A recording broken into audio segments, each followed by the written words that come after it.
औज़ुबिल्लाहिमिनश्शैतानिर्रजीम बिस्मिल्लाहिर्रहमानिर्रहीम। मेरे साथ मिलकर आप भी नबी करीम सल्लल्लाहु अलैहि वसल्लम पर दुरूद पाक पढ़ें। अल्लाहुम्मा सल्लि अला मुहम्मद व अला आलि मुहम्मदिन कमा सल्लैता अला इब्राहीम व अला आलि इब्राहीम इन्नका हमीदुम मजीद। अल्लाहुम्मा बारिक अला मुहम्मद व अला आलि मुहम्मदिन कमा बारकता अला इब्राहीम व अला आलि इब्राहीम इन्नका हमीदुम मजीद। अल्लाह ताला इस दुरूद पाक के सदक़े में हमारे गुनाहों को माफ़ फरमाए और हमारे दिलों में नबी करीम सल्लल्लाहु अलैहि वसल्लम की मोहब्बत पैदा फरमाए, आमीन। अभी तक जिन्होंने चैनल को सब्सक्राइब नहीं किया वो चैनल को सब्सक्राइब कर लें। टॉपिक है हमारा जी कुर्बानी। जो कुर्बानी की वुसअत पाए फिर भी कुर्बानी ना करे तो वो हमारी ईदगाह की तरफ ना आए। बहुत सख्त हदीस है जी कि कुर्बानी की वुसअत होने के बावजूद कुर्बानी ना की जाए। हमारा टॉपिक भी हज से रिलेटेड कुर्बानी से रिलेटेड है। कुर्बानी से रिलेटेड तमाम हदीस आपके साथ शेयर की जाएंगी। इससे पहले मैं आपको हुर्मत वाले महीनों के बारे में बता दूं कि नबी करीम सल्लल्लाहु अलैहि वसल्लम ने फरमाया कि ज़माना अपनी असली हालत पर वापस आ गया है। जिस दिन अल्लाह ताला ने आसमानों और ज़मीन को पैदा किया था, साल में 12 महीने हैं, जिनमें से 4 हुर्मत वाले हैं, इनमें से 3 यके बाद दीगरे हैं, यानी ज़ुल्क़द, ज़िलहज और मुहर्रम, और चौथा रजब। तो यानी हमारा जो ज़िलहज का महीना है, ये कौन सा महीना है जिनके बारे में अल्लाह ताला ने कुरान पाक में इनकी हुर्मत बयान फरमाई है। और इसी हुर्मत की वजह से एक इसके अंदर कुर्बानी जो होती है, और कुर्बानी हम क्यों करते हैं, हज़रत इब्राहीम अलैहिस्सलाम और हज़रत इस्माईल अलैहिस्सलाम की याद में कुर्बानी की जाती है। कुर्बानी करने के बारे में नबी करीम सल्लल्लाहु अलैहि वसल्लम ने क्या हदीस फरमाई, इसके क्या क्या मसाइल हैं, ये सारे हम देखेंगे। ये वीडियो का फर्स्ट पार्ट है। सेकंड पार्ट इंशाल्लाह मैं नेक्स्ट मंडे को शेयर करूँगी। उसमें हम कुरान पाक की तालीमात, इसके कितने हिस्से होने चाहिए, ये सारी चीज़ें शेयर करेंगे। तो सबसे पहले आपको बताती हूँ कुर्बानी की डेफिनेशन। कुर्बानी इस्लाम में एक इंतहाई नेक अमल है जो हज़रत इब्राहीम अलैहिस्सलाम की अकीदत की याद दिलाती है।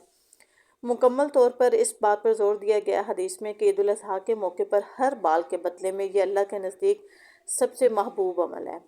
नमाज ईद के बाद करना ज़रूरी है, ईद से पहले कबूल नहीं है।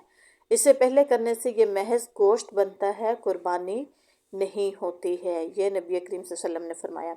फजीलत और कबूलियत अम्मा आयशा रज़ी अल्लाह तआला अन्हा से रिवायत है कि नबी करीम सल्लल्लाहु अलैहि वसल्लम ने फरमाया, इब्ने आदम के लिए कुर्बानी के दिनों में खून बहाने यानी कुर्बानी करने से ज़्यादा कोई अमल महबूब नहीं है।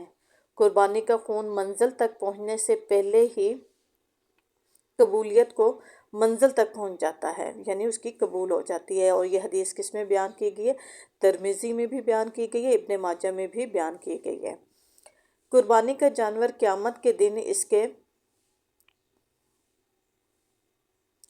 सींगों, बाल और खुरों के साथ आएगा, और कुर्बानी करने वाले को कुर्बानी के जानवर के हर बाल के बदले में नेकी मिलेगी।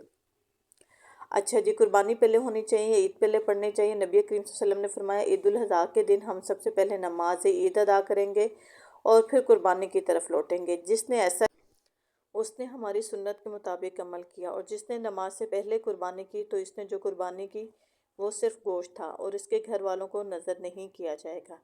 ये सुनकर अबू बरता बिन नियाज उठे। उन्होंने नमाज से पहले कुर्बानी ज़िबह की थी और कहा, मुझे 6 माह का मेंढा मिला है। आप सल्लल्लाहु अलैहि वसल्लम ने फरमाया, इसे कुर्बानी के तौर पर ज़िबह करो, लेकिन अच्छा गौर से सुनिएगा क्या फरमाया गया, लेकिन तुम्हारे बाद किसी और के लिए काफ़ी नहीं होगा। चूँकि दिन बन रहा था, हुक्म मिल रहे थे, उनसे गलती होगी, उन्होंने पहले ज़िबा कर दिया। तो नबी करीम सल्लल्लाहु अलैहि वसल्लम ने उन्हें कहा कि वो 6 माह वाला ही ज़िबा करें और उनकी कुर्बानी हो जाएगी। बरा रज़ी अल्लाह अन्हा ने मज़ीद कहा, नबी करीम सल्लल्लाहु अलैहि वसल्लम ने फरमाया, जिसने नमाज के बाद कुर्बानी ज़िबा की उसने सही वक्त पर ज़िबा किया और मुसलमानों की रवायत पर अमल किया। अनस बिन मालिक रज़ी अल्लाह ताला अन्हु रवायत करते हैं, नबी करीम सल्लल्लाहु अलैहि वसल्लम ने यौमुन नहर के मौके पर फरमाया, जिसने नमाज से पहले अपनी कुर्बानी ज़िबा कर ली वो उसे दोबारा करे, यानी दूसरी कुर्बानी करे। एक आदमी ने उठकर अर्ज़ किया, या रसूलुल्लाह, ये वो दिन है जिसमें गोश्त की ख्वाहिश की जाती है, यानी कि हर इंसान गोश्त ज़्यादा खाता भी है, लेना भी चाहता है, बांटता भी है। फिर उसने अपने पड़ोसियों का जिक्र करते हुए कहा कि मेरे पास 6 माह का मेंढा है जो मेरे लिए 2 बकरियों के गोश्त से बेहतर है, यानी कि जो बकरी मैंने ज़िबा के लिए उससे बेहतर है 6 माह का। नबी करीम सल्लल्लाहु अलैहि वसल्लम ने कुर्बानी के तौर पर ज़िबह करने की इजाज़त दी। अभी पहले जो मैंने हदीस शेयर की वो सेम यही है, सिर्फ अल्फाज का थोड़ा सा चेंज है। لیکن مجھے نہیں معلوم کہ اس آدمی کے علاوہ کسی اور کے لیے اجازت درست تھی یا نہیں۔ یعنی کہ آپ کو بتایا کہ پہلے میں نے بتایا کہ وہ صرف ان کے لیے اجازت تھی، حضرت برا کے لیے، اس کے علاوہ اور کسی کو بھی اجازت نہیں تھی۔ پھر نبی کریم صلی اللہ علیہ وسلم 2 مینڈھوں کی طرف تشریف لے گئے اور انہوں نے ذبح کیا۔ پھر کچھ لوگ بکریوں کی طرف گئے، یعنی جس وقت نبی کریم صلی اللہ علیہ وسلم نے اپنے مینڈھوں کو ذبح کر لیا تو پھر کچھ لوگ بکریوں کی طرف چلے گئے اور انہیں آپس میں تقسیم کیا، یعنی کہ انہیں ذبح کر کے تقسیم کر لیا۔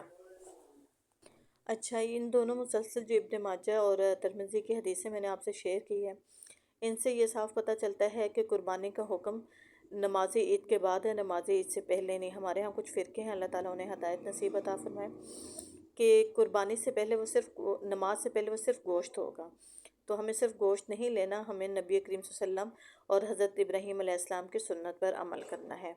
اس کے بعد آپ کو بتاتے ہیں کہ اپنی بیویوں کی طرف سے قربانی کرنے کا عمل یا اپنے رشتہ داروں کی طرف سے قربانی کرنے کا عمل کیسا ہے۔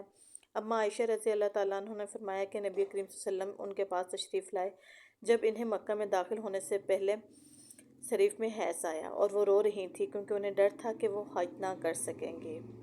آپ صلی اللہ علیہ وسلم نے فرمایا، تمہیں کیا ہوا ہے؟ کیا تمہیں حیض ہو گیا ہے؟ اماں عائشہ نے فرمایا کہ جی ہاں۔ آپ صلی اللہ علیہ وسلم نے فرمایا، یہ وہ معاملہ ہے، یعنی حیض کا معاملہ، یہ وہ معاملہ ہے جو اللہ تعالیٰ نے آدم کی تمام بیٹیوں کے لیے فرض کر دیا ہے، یعنی کہ اس میں کسی کا کوئی دوش نہیں ہے، فرض کر دیا ہے۔ لہٰذا تم بھی حج کی تمام مناسک کو دوسروں کی طرح ادا کرو، لیکن کعبے کا طواف نہ کرو۔ اماں عائشہ نے کہا کہ جب ہم منع میں تھے تو میرے پاس گائے کا گوشت لایا گیا۔ اماں عائشہ نے پوچھا یہ کیا ہے؟ تو جن لوگ گوشت لے کر آئے تھے تو ان لوگوں نے فرمایا کہ نبی کریم صلی اللہ علیہ وسلم نے اپنی بیویوں کی طرف سے قربانی کی ہے۔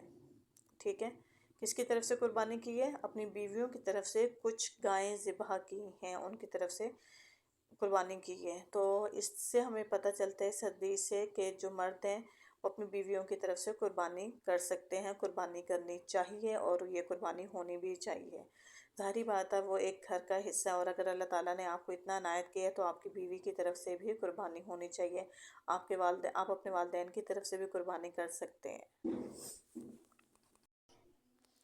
اس کے علاوہ جو سٹارٹ میں حدیث بتائی کہ قربانی کی وسعت ہونے پر بھی جو قربانی نہ کرے، کنجوسی کا مظاہرہ کرے، یا یہ کہے کہ قربانی کر کے بھی نہ کرنے والوں میں شامل ہو کے قربانی کرے اور حقداروں تک گوشت نہ بھیجے، بلکہ جیسے آج کل ہے کہ ڈیپ فریزر اپنے بھر لیے جائیں، اپنی من پسند کی چیزیں جیسے ران ہوگی، چانپ ہوگی، وہ خود کھا لی جائے، اور جو بچہ کھچا گوشت ہوتا ہے وہ تقسیم کر دیا جائے، تو وہ قربانی نہیں ہوتی۔ تو ایسے لوگوں کے لیے نبی کریم صلی اللہ علیہ وسلم نے فرمایا ہے کہ وہ ہماری عیدگاہ کی طرف بھی نہ آئیں، یعنی کہ ان کا وجود جو ہے وہ مسلمانوں میں شامل ہی نہیں ہوگا، نبی کریم صلی اللہ علیہ وسلم کی امت میں وہ لوگ شامل نہیں ہوں گے۔ تو آپ لوگ ذرا اپنے اوپر نظر ڈالیں کہ آپ کی قربانی ایسی تو نہیں کہ آپ صرف قربان کرتے ہیں لوگوں کو دکھانے کے لیے، اپنے ڈیپ فریزر بھرنے کے لیے، اپنے رشتہ داروں کو خوش کرنے کے لیے، تو پھر آپ بھی مسلمانوں کی امت میں سے خارج ہیں، آپ نبی کریم صلی اللہ علیہ وسلم کی امت میں شامل نہیں ہیں۔ قربانی ہمیشہ نبی کریم صلی اللہ علیہ وسلم کی سنت کے مطابق کریں، خوش دلی سے کریں۔ قربانی کے جو جانور ہیں ان سے کام مت لیں، ان سے مالی منافع نہ لیں، نہ ان کا دودھ استعمال کر سکتے ہیں، نہ ان کی اون استعمال کر سکتے ہیں، اور اگر وہ استعمال کیا تو اس کے جو پیسے ہیں وہ آپ کو صدقہ کر دینے ہیں، ٹھیک ہے، وہ آپ خود استعمال نہیں کر سکتے۔